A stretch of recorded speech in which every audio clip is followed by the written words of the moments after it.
Hello, you are watching the January 17th video by Alex. In this series I've been talking about health problems that I've had since I took and then stopped taking psychiatric medication. And I'm just kind of doing an update. It's been a week, so I'm actually keeping my schedule and doing this about once a week. Where I live, it happens to be a high allergy pollen season, so that's a bummer. I didn't actually have any problems with allergies until I got off the psychiatric medication that I got off of 2 years ago. But that could just be a coincidence. Some people live in this town for a long time before they develop any kind of allergies. And also, the video quality sucks again. I don't know what happened, to my recording device, but that's okay. So anyway, what the update's going to be this week is about digestive problems that I've had, and I'm going to give you a quick timeline.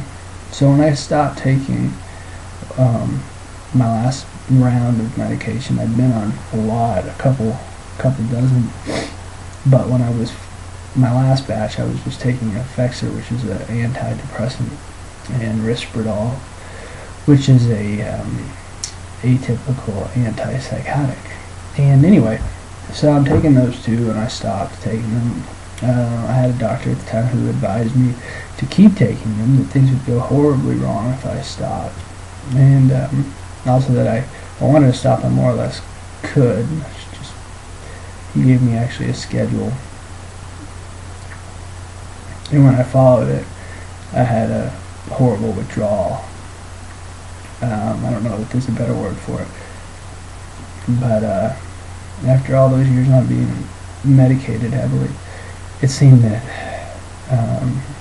a quick, like hopping off a moving van was not necessarily the best thing for me. Maybe I should have slowed down a bit. In retrospect, that would be the advice I would give you if you're watching and considering getting off any medication that affects your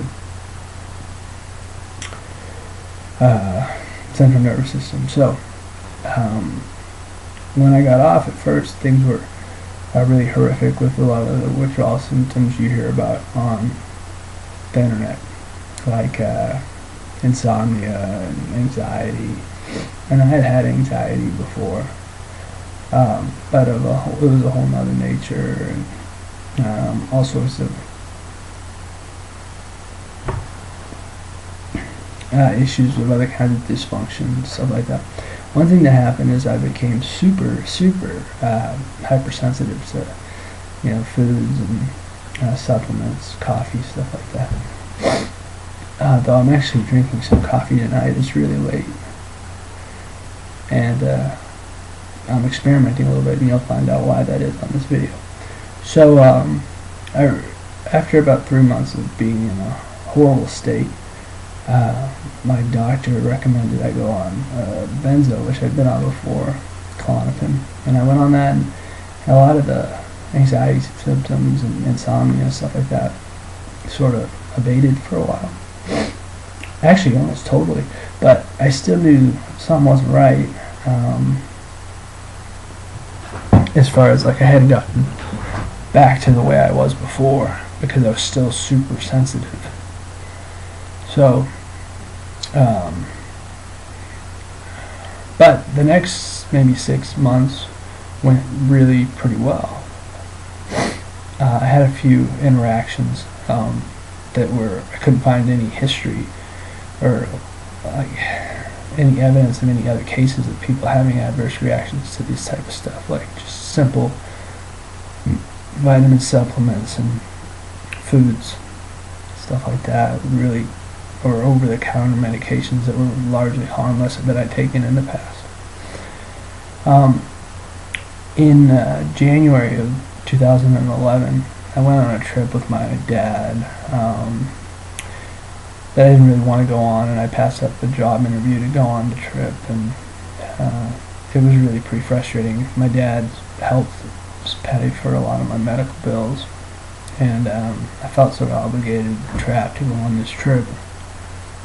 And when I got back, I decided I should consolidate my medications, because I was by then taking 2 different benzos, though more or less at the same dosage. That is, I started out on 3 milligrams of Klonopin, and I reduced that, but added Valium, hoping to cross over to Valium and then taper off the benzo entirely, using a method that's well known to people online, that not sure I recommend actually after my experience. But anyway, come back, from this trip, Colorado, and I want to get onto just a single benzo, basically because I'm tired of dealing with my father's paying for my medications, and one drug is easier to deal with than 2. So, I dropped the Valium by 5 milligrams. I was taking 10 milligrams, and I bumped the Klonopin, and I had some immediate issues, maybe within a week. And I missed the dose of my medication because I didn't want to take it after I lost my eyesight in my left eye for just a couple minutes.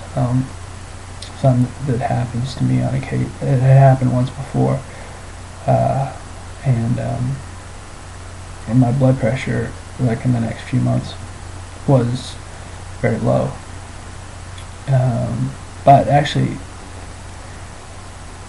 in the next few days, I had just nausea, and then finally, I ate some pizza and got sick and was throwing up, and then just started a whole chain reaction of horrible digestive problems, and I lost a lot of weight real fast, was bloated and sickly, and went to a gastroenterologist, and they tried to put me on proton pump inhibitors. I was developing reflux and stuff like that.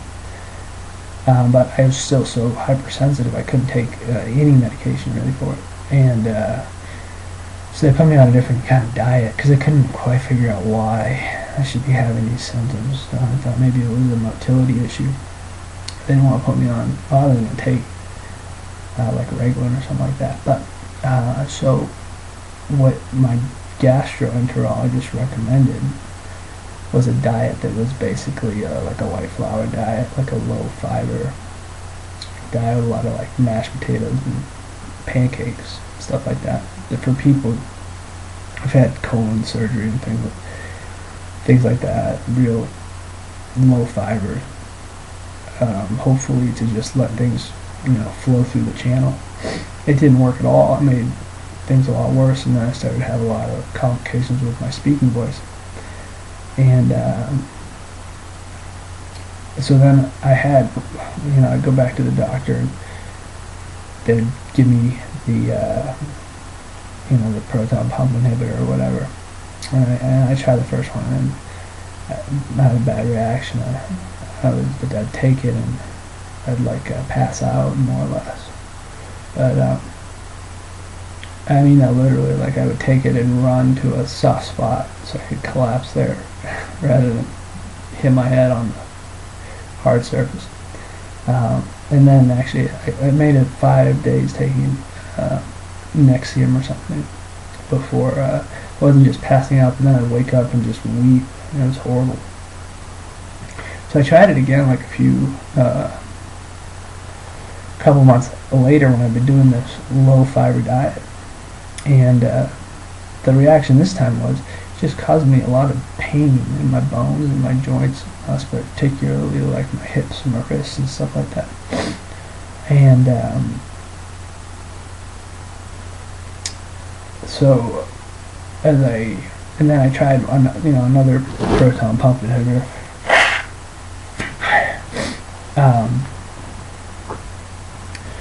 which had the same effect. Actually, I took a micro dose of it. It was a capsule with granules in it, so I opened it and just took a tenth of the dose one day, and I had a problem, and so I tried a 20th of the dose second day, and just trouble walking. It felt like my legs were just going to give me at the hip joint. So eventually I realized that just eating like mashed potatoes and ranch dressing and French fries and stuff was not a long-term plan for good health. So as I sort of mixed up my diet, I also eliminated sweets for the most part, and I hadn't been drinking any caffeine. And my bone pain, got a bit better.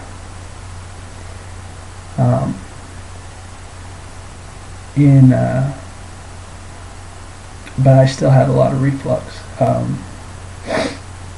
ongoing. The sort of reflux that affects your ability to speak, especially for like prolonged periods or at a loud volume or things like that. So what I did was I heard about some specific diets, and I tried to try it, because maybe my problem was some sort of bacterial overgrowth. Maybe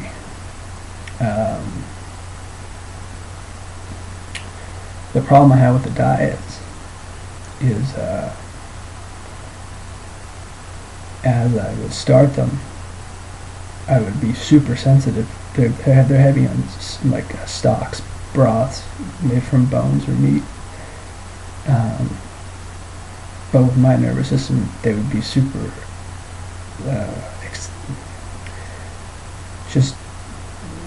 I would get very agitated and grandiose or angry, in particular with anything that had like bone marrow in it and stuff like that. And it was real intense. I did better with chicken, but as time went by, I'd keep trying these intro diets, and I'd go, a week maybe, and then it just hit me with these crazy sweet cravings. And my day as a drug addict, drug capital D, remember that from a video something, number 1, number 2, whatever. So for my days as a drug addict, I became a street drug addict. And so over the last couple of years, I've given up cigarettes, which were moderately difficult to give up because I just transitioned to nicotine gum. But then I gave up nicotine gum by transitioning to chewing gum, and I gave up chewing gum, which was the most difficult of the three. So a lot of that's in my head. And then I also gave up alcohol. I used to drink alcoholically. I got to spend some time in more than one rehab in my drug 20s. And I gave up crack cocaine, all forms of cocaine. It's also something I got to enjoy. When I say that, ironically, you can't pick up on that. Now, I found on these GAPS and SCD diets that the cravings I have for like carby junk food, like cakes and cookies and ice cream sundaes and stuff like that, is just the hardest thing I've ever had to cope with. I went back to Alcoholics Anonymous and pretended like I was drinking to try to find somebody who I could get, to lean on, because I've realized in this that you just can't do it alone, and that having people to interact with and is a big part of whether or not you're going to have success, and isolating is a big determinant. If you're alone in this, you will fail. So I never did really connect with anybody, and then I got taken away to go travel with my family and ate more carby sweets than drinking coffee. And the coffee brought back the whole situation, eating the junk food, and maybe even taking the bone broths and stuff like that, and then drinking the coffee brought back all that bone pain that I'd been dealing with for a long time. To the point that, I mean, I'd worry if I felt like I could, crack a hip, have a fracture, or my wrists also, and elbows, and anywhere really. I'd have bone aches, but the joints were the prime location. Now, coffee made this worse. So a few weeks ago, I was out trying to enjoy myself, and I had a latte, which was milk and coffee and espresso, which just brought on all kinds of cramps and stuff like that. And the next day, I had another latte, and just all of a sudden that bone pain was back, the same bone pain I experienced after taking the proton pump inhibitor Dexlin. And so for the past few weeks I've been trying to deal with it, trying to guess at it. I'm not a medical professional, but my guess was that something was going on, obviously, with magnesium and calcium, or just something. I don't know. But the fact that when I would drink coffee, it would bring it on, seemed to indicate I was on the right path, because according to the internet, that can speed up urinary excretion of those minerals.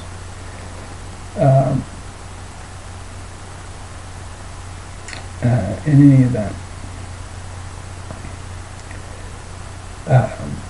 so the problem though is that I continue to have coffee. Actually helps me with sort of gastric emptying and keeping things moving through the channel, because I still have some motility problems, and I was also super sensitive to it. What's happened lately in the last few weeks is I tried to do the diet again, the SCD, or variation of it, like low carbohydrate, low sugar, specific carbohydrates allowed, and again, I failed on not going out and eating junk after a few days. I don't make excuses, but it's more than just a dieter's weak will. I mean, it's literally harder for me after a few days of this diet to not go get, and I'm talking, I'll binge. I'll get like 6 candy bars, or like a whole pie and eat half of it with half a bottle of whipped cream. It's not like I'll have 2 cookies. So it's a lot harder for me to abstain when these cravings set in than it was for me to abstain from smoking and cocaine and alcohol and all that. So looking at things from now, I've scheduled a phone consultation with a guy who's got a website. He's a doctor, and he talks about heartburn and reflux problems, and recommends really these low carb diets. And so my goal here in the next week is going to be to experiment a little bit, and to try to, at all costs, not eat junk. It's crazy to me that I have more problems with peach pie. I've lost so much weight. I mean, I probably look alright on this camera, never seen me before, but I mean, when I first quit medication, I was 235 pounds, and I'm working my way back up to 170, that's where I'm at now. I'm a 6'2", 33-year-old man. So I feel silly about going to an Overeaters Anonymous meeting and saying I can't keep my hands out of the cookie jar at 170 pounds.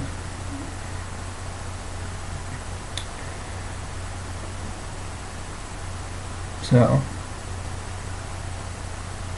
well, there was one other thing I wanted to add.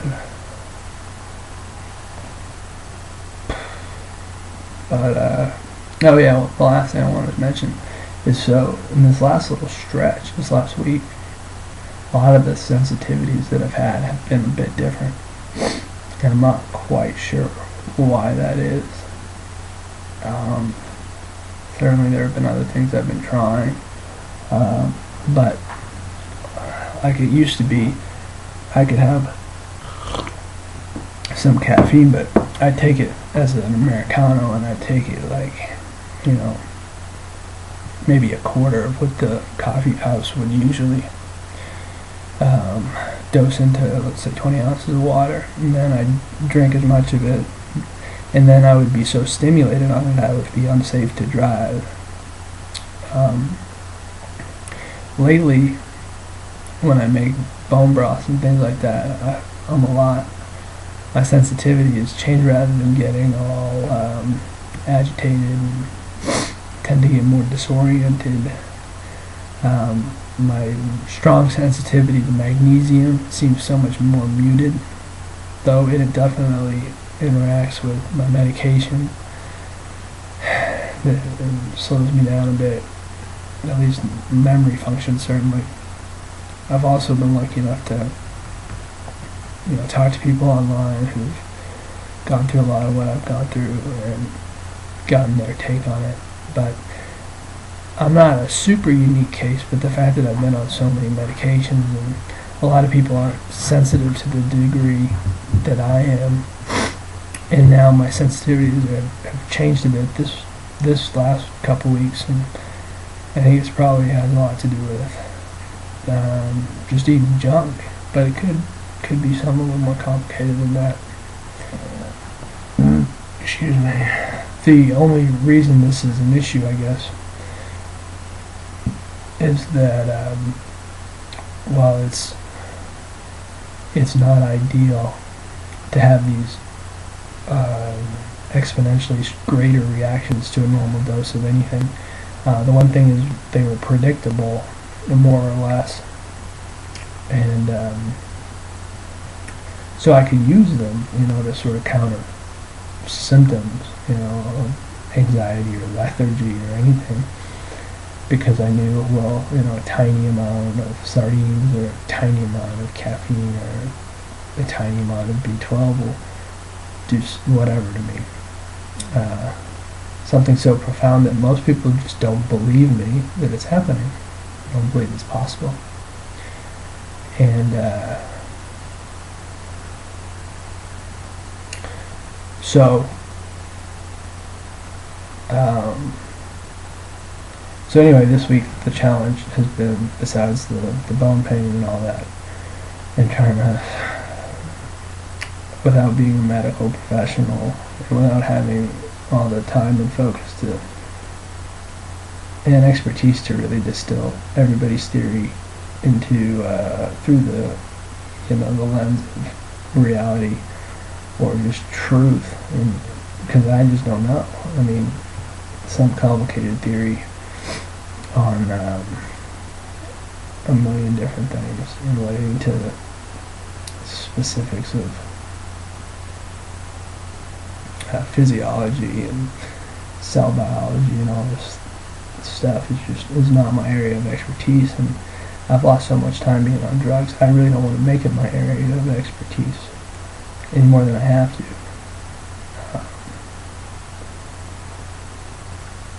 I'm not sure I'm well suited to be a scientist. But the last thing is reflux has been better this week. So anyway, kind of a rambler, long one definitely. looking at 24 minutes, so I better stop it. I don't know if there's anything else for me to really say. I will watch it again. I know it's really grainy. One thing I'm trying to do is be more succinct. That did not happen today. Anyway, January 17th, 2012.